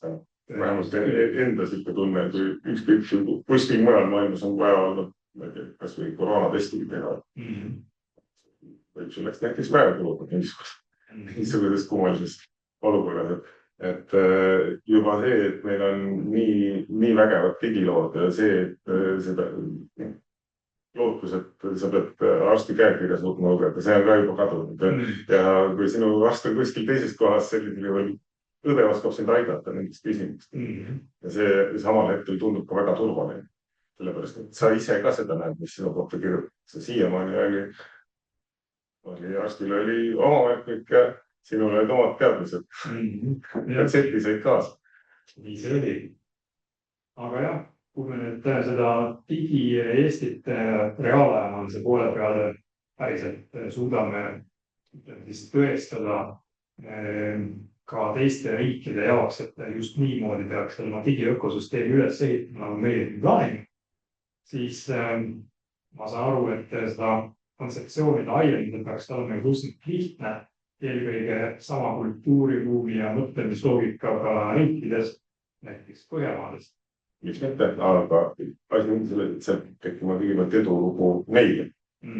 Kui meil ei ole edulugu ette näidata, vaid meil on siuke järgmine äge asi, et äkki te tahate seda proovida. Täpselt sama, kui nemad tahavad selles muudatuses või uues ägedas asjas näha, et sellist on päriselt ka kasu. Aga kui aus olla, see reaalaja kontseptsioon pigem on toodud Põhjamaadest Eestisse ja siin mõned asjad, ma ütleksin, ei ole arenenud nii kiiresti kui selles Põhjamaades. Ehk siis 10 aastat tagasi, kui see reaalaja kontseptsioon siin hakkas tasapisi kuskil juurduma, siis me käisime ju soomlaste ja rootsalaste juurest uurima, mida te teinud olete. Ja suur osa kas või sellest samast andmepõhise aruandluse kontseptsioonist nendel olid juba prototüübid olemas ja siis me vaatasime, et me ei hakka leiutama jalgratast, võtame selle nii-öelda parima praktika ja toome siia. Praktiliselt juhtis nõnda, et nende see parim praktika ei läinud praktiliselt tööle. See oli väga hea, prototüüp oli tore, aga seda ei võetud kasutusele, kuna ilmselt see tõi, ma ei tea, mis suuri riske selle muudatusega või mis iganes. Meie siin tundub, et täna, kui me läheme maksumeeste tasemele, kas või selle käibemaksu deklaratsiooni ja andmepõhiseks viima, oleme jälle sammuke ees, siis et see kontseptsioon on nii-öelda laenanud. Et kuidas sulle tundub, kas me peaksime ise leiutama selliseid järgmise reaalaja majanduse uusi rakendusi, uusi mõtteid seal arendama või lihtsalt hoiame linnad kõrval lahti ja siis teeme kiiremini ära? Ma arvan, et see põhjus, pärast meil need asjad on õnnestunud, mis kuskil mujal on mitte õnnestunud, on seetõttu just, et me võib-olla natuke loomutasime väga ja nägime, mis seal valesti on ja tegime need asjad korda. See on ikka see sama tore rongisõit, et kui rongil on hoog sees, siis teda ei ole keeruline nagu manööverdama panna, et hoo maha võtta. Aga kui sul on juba mõni raha alla pandud väga suurde ideesse kes tegelikult lendama ei ole läinud, aga teistele tundub, et see on tore idee natukene teistmoodi tehes, siis meil tekibki edu. Tark inimene õpib ikka teistele midagi. No täpselt ja tundub, et Eesti inimene see nagu kavalants natukene, et ka vanapaganat mängima. Aga jah, kui jälle digilahenduste peale mõelda, siis täna aastal 2025 sügisel, millised digilahendused on plaanis teil endal oma ettevõttes järgmine aasta ära juurde? On üldse mingisugune nimekiri? No meil on see Scoro arenenud pidevalt ja protsesside juhtimine on meil täpselt samamoodi täienemas pidevalt, aga ta ei ole, ma ei julgeks öelda, et ta valmis saaks järgmine aasta. Ma arvan, et ta ei saa ka ülejärgmine aasta valmis. Pidevalt on mingisuguseid paremaid ja uuemaid ja targemaid mõtteid tekib ja siis tuleb seda nagu õiges suunas mõdida. Et sellist suurt digipööret ma ei näe järgmisesse aastast ette, aga ma neid väikseid digikäänakut näen küll. Need ongi need väiksed sammud, millest me enne rääkisime. Just, need on see, et kas sa ehitad oma kliendi andmebaasi sinna veel natukene parem. Teed mingisuguse väikse muudatuse, mis võimaldab sul võib-olla ebatäpsemalt, aga paremat informatsiooni saada. Et siuke ülevaatlik trikk on kindlasti juurde. Võib-olla kuulajale paari sõnaga, et mis asi Scoro on? Scoro on selline aja juhtimise ja planeerimise, ressursside planeerimise, kontaktide ja sisuliselt müügist kuni teostuseni protsessi programm. Ma ei tea, programmiks ei tahaks teda nimetada, ta on ikkagi pigem online keskkond selle koha. Et ta võimaldab küll hallata erinevaid projekti etappe niimoodi, et sa ei peaks sisestama mitte midagi 2 korda. Ehk siis see on seesama asi, mis reaalaja majanduse kõige tähtsam osa on, et meil ei oleks dubleerivat informatsiooni ja kõik informatsioon istuks ühes kohas ühtemoodi. Samas mul on ikkagi kahtluseid seal, kui toimuvad mingisugused muudatused või jamad, et kuidas seda asja nagu endale dubleerida. Kuidas serverist me teeme iga nädal, teeme kindlasti back-up'i, kui mitte tihemini väikestest asjadest teeme kogu aeg ja need jooksevad üleval kuskil. Aga see ei ole just enda käes. Mingisugune kõik füüsilist veel nagu puhul. Kui me selle välja mõtleme, kuidas me suudame seda ilusasti back-up'ida, mitte lihtsalt ilusa sõnaga, et meil ei ole vaja üks back-up'i teha. Siis selle kindlasti järgmiseks aastaks. See on kõigi raamatupidajast inimene lõudib nagu, et kui peaks need serverid ära kukkuma, kus meil raamatupidajad andmed on, siis on päris hull. Äkki selgelt küll maksuamet annab andeks. Nendel inimesed on ka sama. Sama koha peal kindlasti ei ole. Aga jah, see sammuline väikeste muudatuste kaudu edasi liikumine viibki kaugele ja kui vaadata pikemas perspektiivis, siis 10 aastat tagasi ilmselt ei kujutanud isegi ette, et 2026. aastal meil on võimalus teha neid muudatusi. Seda kindlasti mitte. Ja tõenäoliselt ükski ettevõtja täna, võib-olla mõned visionäärid on kindlasti, ei suudagi mõelda 10 aasta perspektiivis, et mis minu tegevusvaldkonnas saab. See on unistuste teema on see. Me alati peame vaatama pikka perspektiivi selle jaoks, et need väiksed muudatusi nagu alla suudaks neelata. Ja me võime unistada, et meil ühel hetkel on kõnditavad majad ja ühel hetkel unistada, et me on kõik elektriga sõitvad autod. Aga kui me seda ei tee, sellisel juhul ei muutu suurt mitte veel. Et midagi me näeme alati ette ja see 10 aasta vaade on meil ka alati olnud. See ei pruugi üldse täide minna, ta ei pruugi isegi sinna poole minna, aga ilma sellelt ei saa.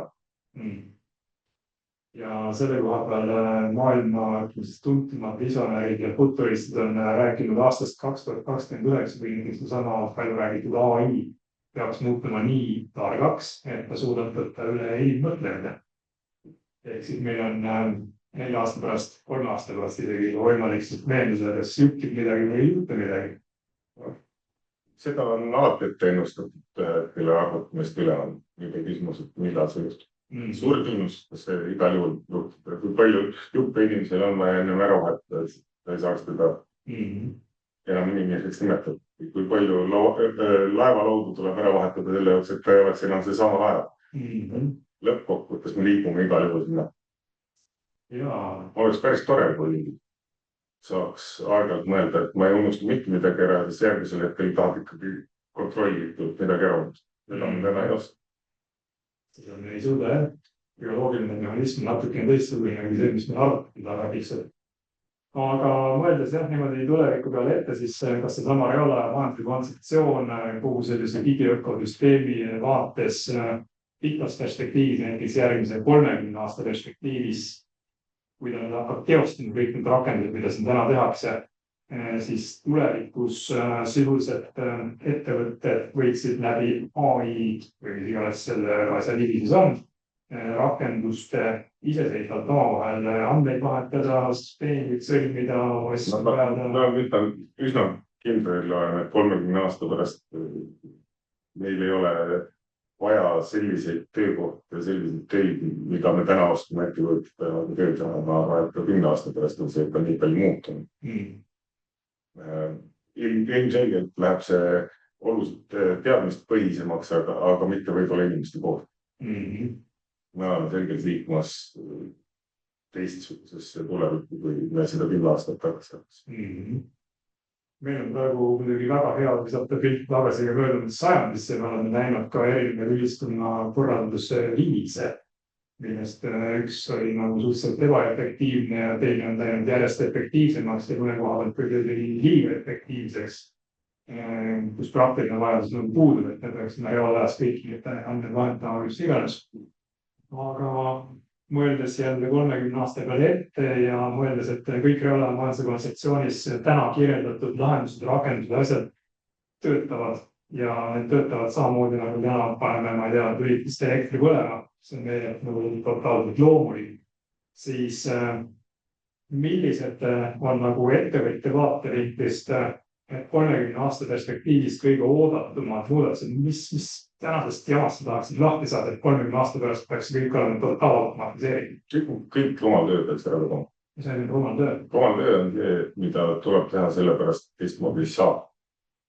No nii.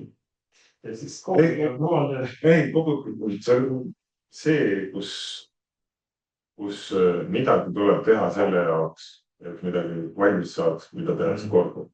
Ma arvan, et prototüüpimine peaks kindlasti meil alles jääb. Ükskõik niisuguste asjade prototüüpimine. Aga näiteks raamatupidamine võiks olla totaalautomatiseeritud, kuna see on ju korduv. Absoluutselt. Päeva lõpuks raamatupidamine selline asja on ikkagi selle jaoks, et keegi ei usalda teda. Me kõik usaldaksime üksteist ja oleksime selles veendunud, et inimene on usaldusväärne. Meil oleks raamatupidamist kunagi vaja on. Pigem on ju raamatupidamist vaja iseenda jaoks, et ma saaksin aru, kus ma olen. Aga me oleme natuke liikumas ka selle poole peale, et me eeldame, et keegi ütleb meile. Me ei taha liiga palju mõelda selle asja peale, et meil on kehvast. Okei. Selles ma raamatupidamist teenuse pakkuja ei näe seda meie kõik need väikesed korralikud trendid, kes on küll e-poodnikud või mis iganes muud eeldude pakkujad, siis väga paljud ei saa tegelikult oma sellest tegelikult seisust aru. Ehk siis mul on ju käive muidugi kasvab, kahjum ka kasvab. Mis on siis kahjum, see on pangas ju raha muidugi tuleb peale, on laen võtma järgmise suure asja jaoks. Ehk siis tundub nagu see suur mass ettevõtjad, kes on siin tänu sellele, et jälle lihtne teha ettevõtet ja neid ka tehakse, ei ole tegelikult oma peas jõudnud sellele maale, et suudaks ettevõtjana mõelda. Kuidas me nagu neid inimesi tulevikus üldse vaatame, võib-olla nad tuleks sellest digiökosüsteemist natukene võib-olla ütleme siis tänaste kullerite või taksojuhtide neid automaatjuhtimist režiimile. Täitsa võimalik. Ma veidrak mõte peast oli, et kuna me armastame ilmselt igasugused kvalifitseerimise ja kutsekvalifikatsioonide süsteeme, need aegada siis põnevad, need on äkki peaks ettevõtjale ka kvalifikatsiooni välja mõtlema enne midagi, ei lasta üldse mitte midagi tegema. Enne midagi lubatada sellist reegli. Mõni klass haridust või midagi, vestlus vähemalt kellegagi. Sa on veendunud, et sa päriselt ei taha halba ja sa saad aru, mida sa teed. Just. täna on see probleem, millega Maksuamet tegeleb ikkagi meie varimajandus, sellised hallid tsoonid, maksupettused, kas tahtlikult või isegi ebateadlikult, millega kümned tuhanded nii-öelda ettevõtjad igapäevaselt tegelevad. Ja tegelikult see reaalaja majandus oma olemuselt peaks aitama kaasa sellele, et Eesti majandusruum muutuks usaldusväärsemaks, läbipaistvamaks, ausamaks. Ehk siis, kui ma täna hakkan mingisugust tehingut tegema, siis ma peaksin nüüd partneri tausta nii palju tundma, ma saan usaldada, et ta ei jää mulle võlg näiteks. Miks on Eestis tekitatud maksejõuetusteenistus, mis täitsa usinasti tegeleb pankrotti keitsidega, sellepärast, et üsna palju on neid inimesi, kes leiavad, et siin on ju nii lihtne neid OÜ-sid võtta ja jätta. Lähen mingisuguste võlgadega OÜ-st järgmisesse, teen seal tegevust edasi ja siis võlausaldajad võtavad ja mingid pankroti minemist kestavad ja nii edasi. Tegelikult selle poole pealt, kui sa vaatad, kui palju tehakse ettevõtteid juurde ja kui palju tegelikult läheb pankrotti, siis see vahe on selline, et mingi paar tükki suudetakse pankrotti menetleda. Ja siis tuleb 20 000 ettevõtet juurde, mis kõik võivad olla oma olemuselt ju maksejõuetud, kuna nad on tehtud ühe sendiga. Jah, see on mure, aga tavaliselt see ikkagi teeb mingisugune taustakontrolli ära. Selle jaoks, et seda taustakontrolli peaks tegema, ei tasu küll kõiki korraga karistama selle koha pealt. Et kui ainus, kelle on voli otsustada, kelle see kõigepealt maksab, on maksuamet. Siis me ju sellesse samasse kohta, et miks meil üldse ettevõtlust vaja. Me võime kõik oma palga ära maksta kellegi. Aga jah, ilma ettevõtjate palka ei saa. Kahjuks on niimoodi, et see peab siuke kõigile meeldib mäng olema, aga ma tundub, et päev kirjutatakse kogu aeg, et see päris halb ei ole, aga natuke halb on kogu aeg. Kas selle koha võib öelda, et see reaalaja majanduse teema, mida nüüd siis avalik sektor ajab, tundub natuke võib-olla huvide keeramisele ettevõtja?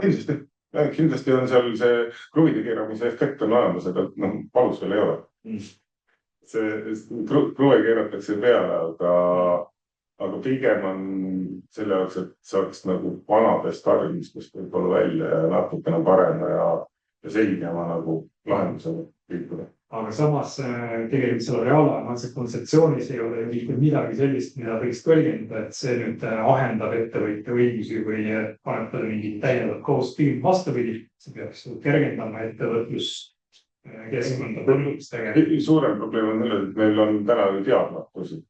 Okei, täna sisestame neid andmeid kogu lugu, maksuamet saab need asjad, et see tool ei ole vajaduspõhine. Ja tundub, et seal järgmisel hetkel küsitakse üks mingisugune rida sinna juurde ja siis on veel 2 rida sinna juurde. Mis sest, et arvutad omavahel sellest teemat, nad suhtlevad ja info edastatakse automaatselt.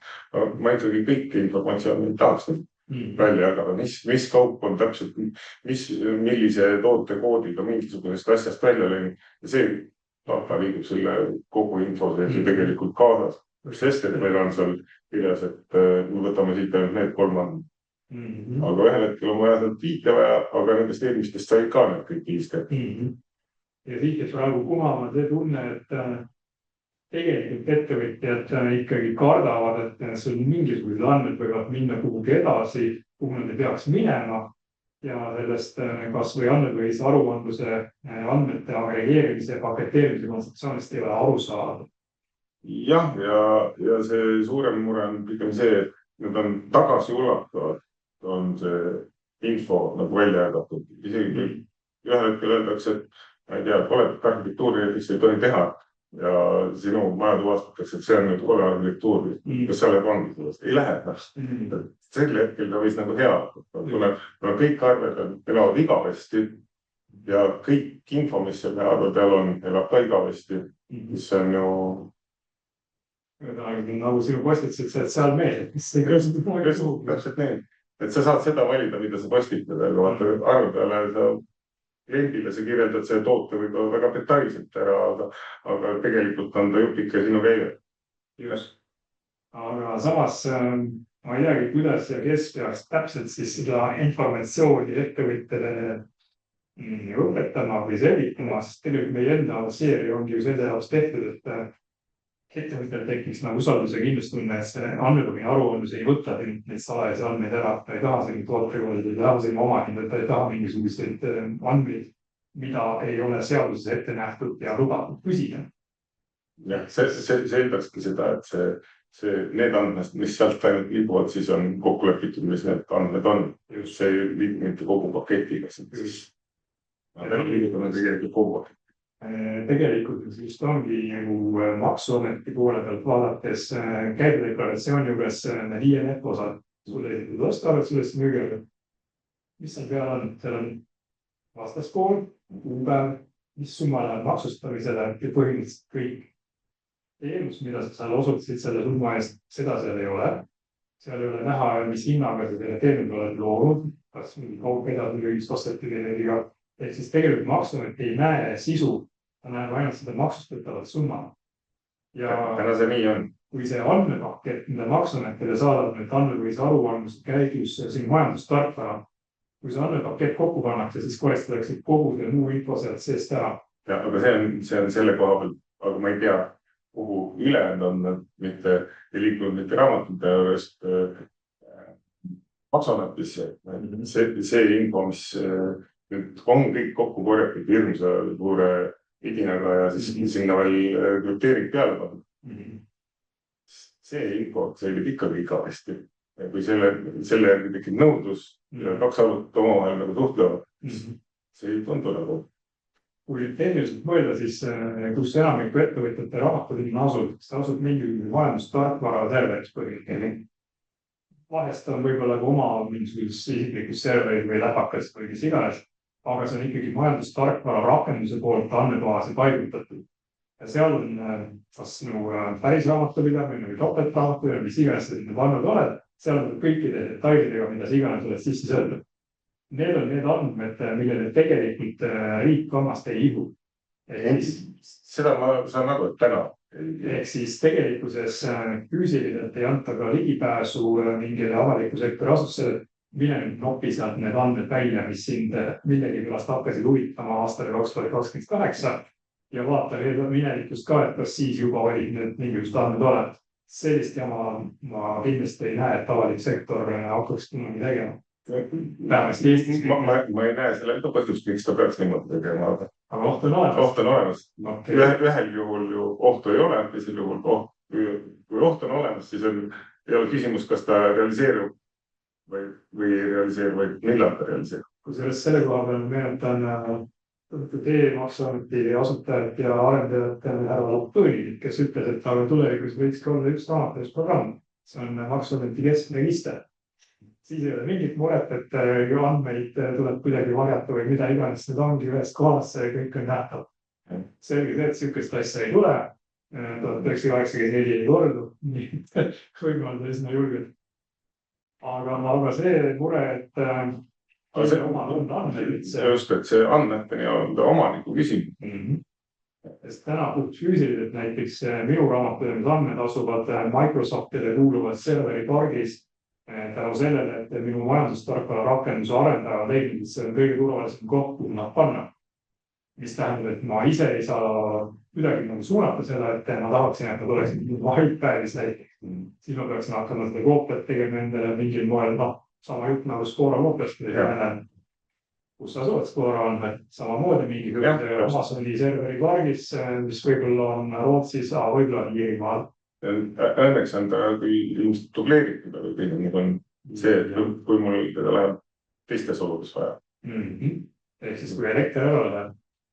Mida juhtub väga lihtne. Pigem on nagu see, et kui on mingisuguse jamaga saadakse, alati on pahatahtlik. Kui mul on ettevõttes kõikidel on ligipääs selle sama asjal olemas. Meil on õigus sinna asju lisada, siis ei ole küsimus, kas ta peab just pahatahtlikult kustutama midagi, aga küsimus on, ta saab kõik muud. Ja arvetades viimasel ajal teatavasti kuritegevus, siis järjest rohkem ja rohkem on ju ka ettevõtjad ja nende raamatupidajad rünnaku objektina. Absoluutselt. Tänagi oli numbis, loetakse ette, et kui palju eelmise päeva jooksul on need pettujuhtumid ja palju on raha kaotasid. Need numbrid on muljet avaldavad. Tõsi, ja miks ta on nii, on sellepärast, et küberkuritegevus on maailma suurim kolmas majandus USA ja Hiina järgi. 9 triljonit dollarit umbkaudu on see hinnanguline maht. Ja kui on võrreldud, ma ei tea, narko ja relvakaubanduse inimkaubitsemisega, siis tõesti üksini maad. See 9 triljonit on mitu korda suurem kui see nii-öelda traditsiooniline harimajandus. See nii kaart. Aga jah, kui me jällegi reaalajamajanduse juurde tuleme läbipaistva, ausa, usaldusväärse digiökosüsteemi suudame siin luua, siis põhimõtteliselt ei saaks neid skeeme läbi Eesti vähemasti teha. Tundub mulle, et selles suhtes see reaalajamajanduse kontseptsioon tuleks võimalikult kiiresti realiseerida. Ma arvan, et kõik see, mis täna on tehtud, see on igal juhul usaldus suurendamine selle suhtes, mida on tehtud. Ja ta liigub paremuse poole.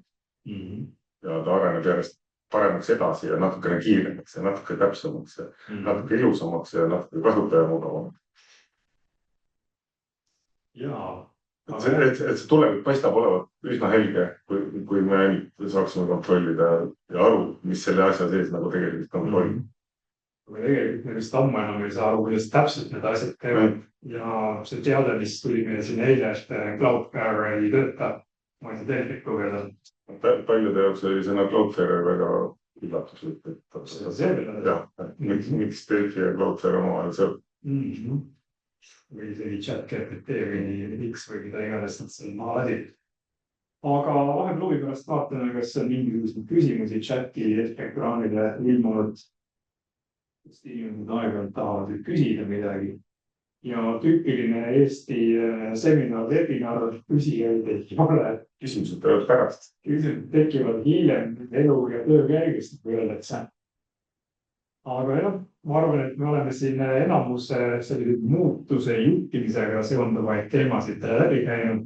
Ja tegelikult seoses reaalajamajanduse rakenduste üha laiema kasutusvõtu võimaluste tekkimisega. Ilmselt sa tahaksid olla kursis, et mis need järgmised asjad on, millele peaks järgmisel aastal tähelepanu pöörama. Kas riik võiks teha ka mingisuguse webinaridele, podcastidele ja kõigile muule veel mingi parem suhtluskanali, mis ettevõtjani kuidagi vahetunalt jõuaks? Mulle juba puhtalt see korrutatakse niisugust asja nagu reaalajamajanduse konverents. Väga toimub novembri just. On väga ja selline algatus, mida võiks iseenesest, ta võib-olla ei peaks olema nii suurel kujul korra aastas, vaid ta võiks olla vestluskanaleid, täpselt nii nagu podcastida, mis selle kohta kirjeldab. Üritust, ütleme kvartalis üritust. Jah, või väga tore asi on, mida äripäevas räägitakse sellest viimasel ajal päris palju. Et see on väga tervitatav ja selle trummi tagumisega ilmselt jooks palju rohkematel.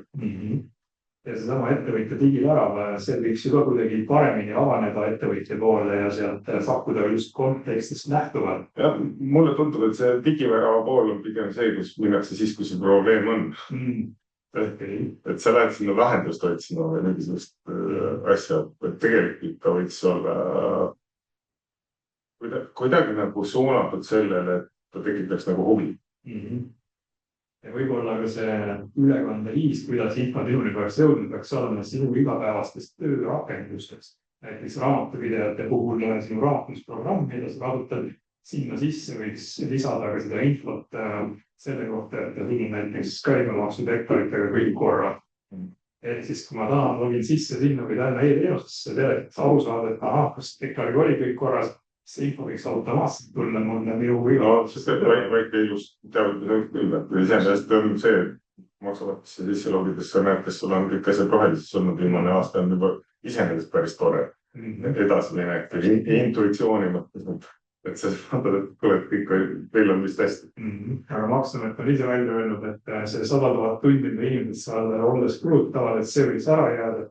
Ja pigem Maksuamet saadaks hea meelega seda infot välja nendesse rakendustesse, mis igapäevaselt on inimesel töölaual. Jah, aga see eeldab seda, et täna suhtleb ikkagi Maksuamet eelkõige raamatupidajad. Just. aga tegelikult on ettevõtte juhil, omanikel, nendel oleks seda palju toredam vaadata.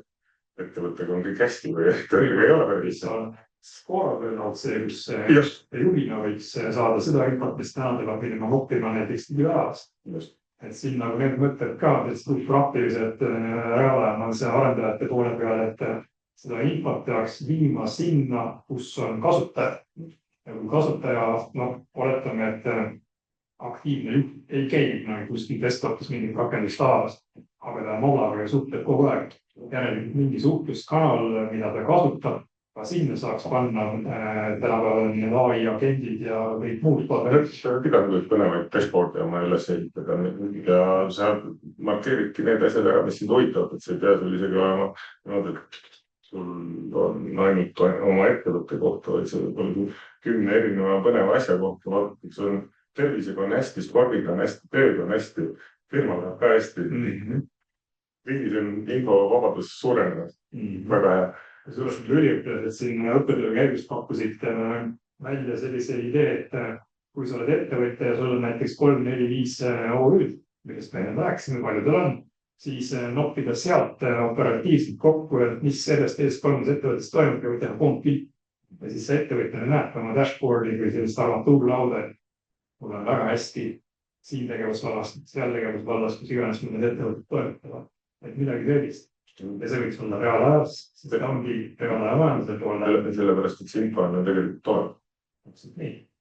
Ja meil on seda infot aina rohkem ja rohkem ja rohkem. Me kardame küll, et keegi võiks selle küüned taha ajada.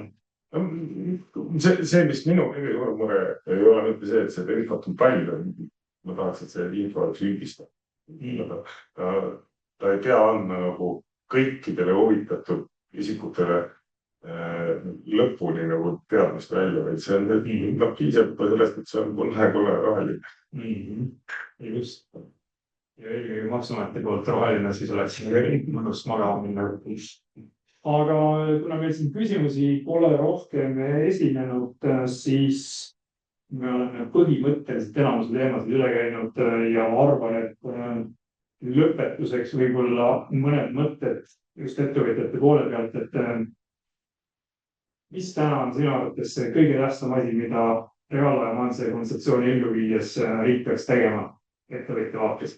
Kõige tähtsam. Selgitustöö. Selgitustöö. See, mida me siin praegu teeme. Täpselt seda võtta.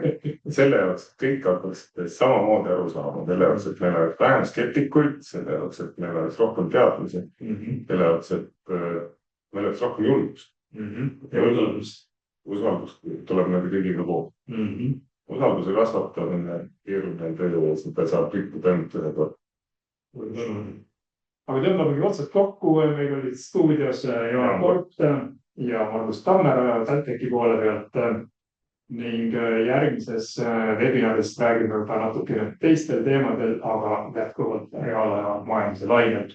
Ja lisaks seda, et kui teil on plaanis mingi reaalaja majandusega seotud projekti, siis kindlasti vaadake Majandus- ja Kommunikatsiooniministeeriumi veebilehte realtimeeconomy.ee, kus on kõikvõimalike toetusmeetmete kirjeldused. Aga aitäh kuulamast, aitäh vaatamast. Aitäh!